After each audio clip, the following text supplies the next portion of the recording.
नमस्कार, आप देख रहे हैं डीएनपी इंडिया में। आपके साथ हूं विशाल पांडे। हमारे साथ हमारे सहयोगी भाकर झा मौजूद है। स्वागत है आपका। आज के इस वीडियो में हम बात करने वाले हैं भारत और चाइना के जो आपसी रिश्ते हैं, जिनमें थोड़ी सी अभी कड़वाहट आ चुकी है, उसके बारे में विश्लेषण करेंगे। साथ ही ये भी बात करेंगे कि जो ब्रिक्स सम्मेलन होने वाला है अगला, वो भारत में होने वाला है, तो उस पर भी बात करेंगे, चर्चा करेंगे। इसके साथ ही साथ भारत और चाइना में जो चाइना ने अपने रक्षा बजट को बढ़ाया है, इस पर भी चर्चा करेंगे। सबसे पहले शुरू करते हैं हम भारत और चाइना के जो रिश्ते हैं। हाल ही के कुछ महीनों में, चाहे कोरोना महामारी को लेके या फिर जो गलवान घाटी में हुआ भारतीय सेना और चीन सेना के बीच में जो झड़प हुई, उसको लेकर थोड़ी सी गर्माहट आ गई है भारत चीन में। क्या लगता है, ये गर्माहट क्यों आई और अभी क्या स्थिति है इसकी? ये थोड़ी सी गर्माहट नहीं है, बहुत ज़्यादा गर्माहट थी। दोनों देश की जो सेनाएं थी वो आमने सामने थी, तो ये छोटा मोटा नहीं था, बहुत बड़ा था। और चाइना जिस तरीके से अपने पड़ोसी देशों को धमकाने की कोशिश करते हैं, फर्जी वीडियो डालते हैं, कई सारे उनका जो ग्लोबल टाइम्स है उसके जरिए वो फर्जी खबरें चलाते हैं, तो ये इनका एक फर्जी खबर के द्वारा दूसरे देशों की अतिक्रमण करना, ये सब इनका जो है पैतरेबाजी रहा है हमेशा। पर दुनिया का बहुत कम देश है जो चाइना पे ट्रस्ट करता हो, क्योंकि सारे देशों के साथ विदेश नीति में चाइना के साथ जो है एक ट्रस्ट डिफिसिट एक बड़ा मसला निकल के आया है। अगर भारत के साथ संबंध करके भारत ने हमेशा से चाइना पे भरोसा किया, और जब जब मौका मिला चाइना ने भारत के साथ धोखेबाजी ही की है। गलवान घाटी का मामला हो तो देख लो किस तरीके से वहाँ पे हमला हुआ, भारत ने नहीं किया, पर उन्होंने जब शुरू की तो उसको खामियाजा उसको भुगतना पड़ा।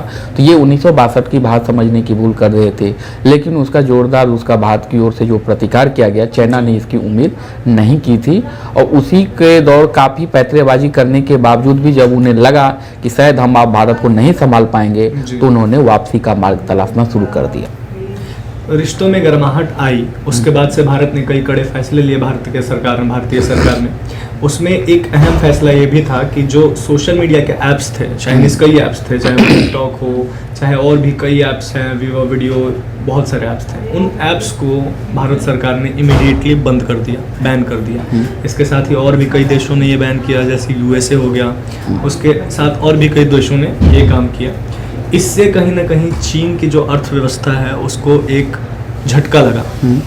क्या लगता है आने वाले समय में जो भारत और चीन के जो बिजनेस वाले रूट सारे बंद कर दिए हैं भारत सरकार ने, क्या वो खुल सकते हैं? बिल्कुल खुलेंगे। यही वजह है कि चाइना जो 10वें दौर की बातचीत हुई, उसके बाद ये सारे फैसले आए हैं, समझौते हुए हैं, सैनिकों की वापसी हुई है। आपने तस्वीरों में देखी होगी, सैटेलाइट के जरिए जो आया हो गया कि वो किस तरीके से अपने टैंकों के साथ वापसी कर रहे हैं वो। तो ये एक बड़ा मसला रहा है। लेकिन सवाल ये है कि चाइना जिस तरीके का एग्रेसिव पोस्टर अपना रहा था, तो वो दूसरे देशों पे हावी होने की कोशिश कर रहा था, और वो एशिया का टाइगर बनने की कोशिश कर रहा था। पर जिस तरीके से भारत ने अमेरिका या यूरोपियन देशों के साथ मिल के जो उनका समर्थन हासिल किया वैश्विक स्तर पर, इससे चाइना को लगा कि अब हम अलग थलग पड़ जाएंगे भारत के साथ अगर हमारे संबंध मधुर नहीं हुए तो। उनका मसला सिर्फ भारत के साथ ही नहीं था, फ्रांस के साथ हो, अमेरिका के साथ हो, इंग्लैंड के साथ हो, ऑस्ट्रेलिया के साथ हो, लगभग कई जो बड़े कंट्री हैं उनके साथ इनका जो है प्रतिस्पर्धा के साथ साथ एक जो टकराहट होती है, वो टकराहट भी उनके विदेश नीति में दिखता रहा। वो व्यवसायिक कारोबार को लेके जब से इन्होंने इन पे आरोप लगा है कि इन्होंने कोरोना वायरस को पूरी दुनिया में फैलाया, तो एक निगेटिविटी उनके खिलाफ थी। उनको लगा कि अगर हम युद्ध जैसी किसी भी परिस्थिति में जाएंगे तो इससे हमारा नुकसान होगा, हमारी ताकत का जरिया ही है आर्थिक। और कहीं ना कहीं जब भारत सरकार ने कोरोना वैक्सीन बना लिया, कोविशील्ड हो या कोवैक्सीन हो, उसी से चाइना, जैसे ही वैक्सीन बनी भारत में, तो चाइना अपने सेना को जो है धीरे धीरे पीछे लेना शुरू किया। आने वाला ब्रिक्स सम्मेलन भी जो है भारत में इस बार आयोजित है, उसमें भी कहीं ना कहीं चाइना ने अपना सहमति दिया है और कहा है कि अगर भारत में ब्रिक्स सम्मेलन में बता दें आपको कि 5 देश होते हैं, ब्राज़ील, रशिया, इंडिया, चाइना और साउथ अफ्रीका। ये 5 देश के जो है प्रधानमंत्री या राष्ट्रपति आते हैं एक जगह, एक देश में, और बात करते हैं किसी अहम मुद्दे पे, किसी अहम चर्चा करते हैं किसी मुद्दे पे। तो इस बार का ब्रिक्स सम्मेलन जो है वो भारत में होने वाला है। इस पर चाइना ने सहमति जताई है कि अगर भारत में होता है तो हम आएंगे, ज़रूर हिस्सा लेंगे। क्या लगता है इससे जो देश के बीच में जो कड़वाहट है एक दोनों देशों के बीच में, वो कहीं ना कहीं कम होगा? ज़रूर कम होगा। और काफ़ी विवाद के बावजूद अगर चाइना का प्रेसिडेंट इंडिया आने को तैयार है तो आप समझ सकते हैं कि उनके अंदर की बेचैनी क्या है। क्योंकि चाइना का सबसे बड़ा जो ताकत है वो अर्थव्यवस्था है, जिससे पूरी दुनिया को वो चुनौती देता रहा। इसके साथ हाल के दिनों में उन्होंने बहुत सारे टेक्नोलॉजी भी हासिल किया और इन सब कई देशों में उन्होंने निवेश भी किया है, जिस निवेश की वजह से वो छोटे देशों को, मुल्कों पे वो जितना WTO नहीं कर्जा देता है, IMF जितना नहीं देता, उससे ज़्यादा कर्जा इन्होंने जो है छोटे मुल्कों को दिया है। लेकिन भारत सहित जितने भी यूरोपियन देश हो या अमेरिका हो, उन सब ने इनकी अर्थव्यवस्था पे एक सर्जिकल स्ट्राइक कर दी। अब इनके पास अगर वो अर्थव्यवस्था, तो एक तो कोरोना की वजह से उनकी आर्थिक गतिविधियां कमज़ोर हो चुकी थी, उसके बाद भारत के साथ जो एक उनका पारस्परिक व्यापारिक संबंध था, जो बहुत बड़े पार्टनरशिप थे, कोरोना की वजह से, और दूसरे बात जो घटना हुई गलवान घाटी, उसके बाद से भारत और चाइना के बीच जो टकराव हुआ, इससे भारत को जो चाइना सेंटिमेंट को लेके भी एक नकारात्मक छवि बनी है, ट्रस्ट डिफिसिट बना हुआ है। भारत ने सारे ऐप बैन कर दिए, भारत से कई सारे व्यवसायिक गतिविधियों पे रोक लगा दी। आपने दीपावली में सुना होगा कि किस तरीके से बैन लगे। भारत में फिर खिलौने वाला जो ऐप है, जो बनाने की प्रक्रिया, डोमेस्टिक उद्योगों को बढ़ावा दिया गया। आपने देखा वो वोकल फॉर लोकल का जो नारा है वो वहीं से आया है, आत्मनिर्भर भारत। तो चाइना को जिस तरह से बांधने की कोशिश की गई, तो उन्हें लगा कि अगर इसमें हमने और ज़्यादा देर कर दी तो कहीं भारत हमसे दूसरे देशों के साथ मिलके हमें और ज़्यादा कमज़ोर न कर दे।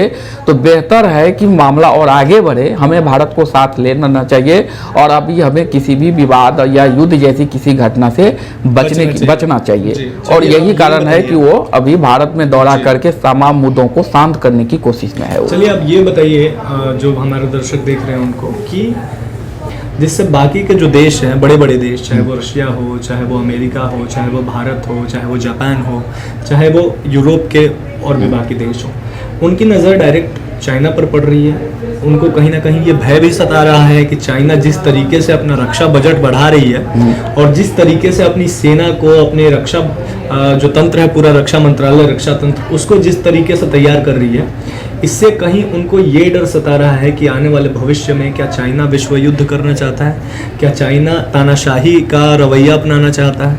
नहीं, विश्व युद्ध तो नहीं चाहता है, लेकिन पूरे विश्व में वो अपनी उपस्थिति चाहता है। अमेरिका की तरह वो सुपर पावर बनना चाहता है। सुपर पावर कैसे बनेगा?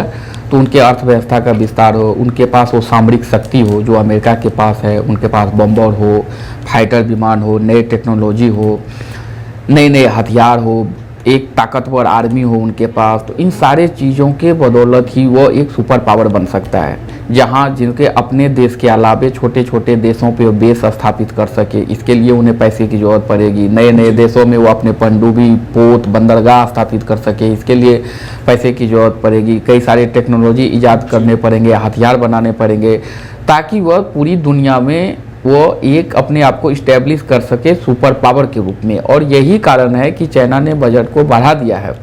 और इससे जाहिर सी बात है, भारत, एशिया सहित जो यूरोप कंट्री है, खास करके एशिया में एक हथियारों की होड़ बढ़ेगी। हथियारों की जो होड़ बढ़ेगी, इसमें भारत पे भी दबाव बनेगा कि वो नए टेक्नोलॉजी के इस्तेमाल करे, नए हथियारों को खरीदे या फिर नए हथियारों को बनाए, वो भी अपने रक्षा बजट को बढ़ाए। पाकिस्तान का आपने देख लिया है कि वो किस तरीके से, उनके यहाँ भूखमरी गरीबी है, फिर भी किस तरीके से वो विमान चाइना के साथ, तुर्की के साथ अभी वो मिसाइल टेक्नोलॉजी बनाने की कोशिश कर रहे हैं। तो मुझे लग रहा है दक्षिण एशिया में हथियारों की होड़ मचना लगभग तय हो गया है। चाइना के जो ये प्रयास है डिफेंस में बजट में बढ़ाने से, उसे दक्षिण एशिया में हथियारों की होड़ मचेगी। तो चलिए, आज के वीडियो में सिर्फ इतना ही। आशा करते हैं कि ये वीडियो आपको अच्छी लगी हो और भारत और चीन के जो अभी सीमा विवाद को लेकर जो बात चल रही है या जो रिश्तों में करवाहट आई है, उससे जुड़े हुए सारे सवालों का जवाब आपको मिल गया होगा। अगर आपको हमारी ये वीडियो अच्छी लगी तो इसको शेयर करें, लाइक करें और सब्सक्राइब करें हमारे चैनल को। कोई सुझाव देना हो तो आप कमेंट के माध्यम से दे सकते हैं। धन्यवाद।